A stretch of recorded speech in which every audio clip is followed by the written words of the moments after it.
کے کہتا ہے دور شہوار بس کرو، اس منحوس ولی کو چھوڑ کر میرے پاس آ جاؤ۔ یہاں پر دور شہوار ولید سے بات کرنے کے لیے آتی ہے اور سخت لہجے میں بولتی ہے آخر تم نے وہ کر دیا جو تم ہمیشہ سے اپنے ستیلے بہن بھائیوں کے لیے کر رہے تھے۔ ولید خاموشی سے لہجے میں کہتا ہے دور شہوار تم رشتوں کو دولت کے لحاظ سے کیوں دیکھتی ہو؟ میں جانتا تھا تم نے اس فیصلے سے مجھے منع کیا تھا، لیکن یہ فیصلہ ضروری تھا۔ اس جائیداد میں کائنات، عباد، آئمہ سب کا حصہ بنتا ہے اور تمہارا بھی بنے گا، اور ان کو اپنا حصہ ایک نہ ایک دن ملنا تھا۔ اس سے بہتر تھا کہ میں خود یہ کر دوں۔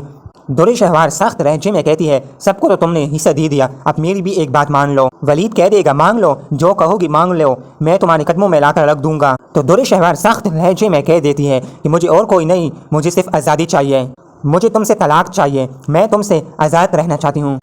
ولید کی تو آنکھ کی پٹی کی پتی رہ جاتی ہے۔ وہ کہہ دے گا کہ دور شہوار یہ کیسی مذاق کر رہی ہو آپ؟ دور شہوار سخت لہجے میں بولتی ہے یہ مذاق نہیں، میں مکمل ہوش میں ہوں اور تم سے طلاق مانگ رہی ہوں۔ میرے ساتھ اور تمہارے ساتھ ایک چھت میں رہنا بہت مشکل ہو گیا ہے۔ یہ سن کر ولید کے دل ٹوٹ جاتا ہے اور خاموشی سے بیٹھ جاتا ہے اور اس کی آنکھوں سے آنسو بہنا شروع ہو جاتے ہیں، اور ولید سوچ لے گا کہ کیا دور شہوار کا یہی فیصلہ ہے تو میں اسے آزاد کر دوں گا اس رشتے سے۔ جیسے ہی صبح ہوگی تو ولید وکیل کو بلائے گا اور طلاق کے کاغذات تیار کر لے گا اور اس پر دستخط بھی کر لے گا، اور جیسے ہی دستخط پر سائن کر لے گا تو دور شہوار کو جا کر وہ کاغذات دے دے گا اور دور شہوار سے کہہ دے گا کہ آج تک میں نے تمہاری ہر ایک خواہش پوری کر لی، چلو یہ خواہش بھی میں نے تمہاری پوری کر لی، اور اس کے سامنے وہ کاغذات رکھ دیں گے اور کہہ دے گا کہ یہ طلاق نامہ ہے، اس پر دستخط کر لو۔ میں نے ہمیشہ کے لیے تمہیں اپنے دل سے چاہا، لیکن تمہیں عزت دی، محبت دی، لیکن تمہیں شاید میری جذبات کی کوئی قدر نہیں۔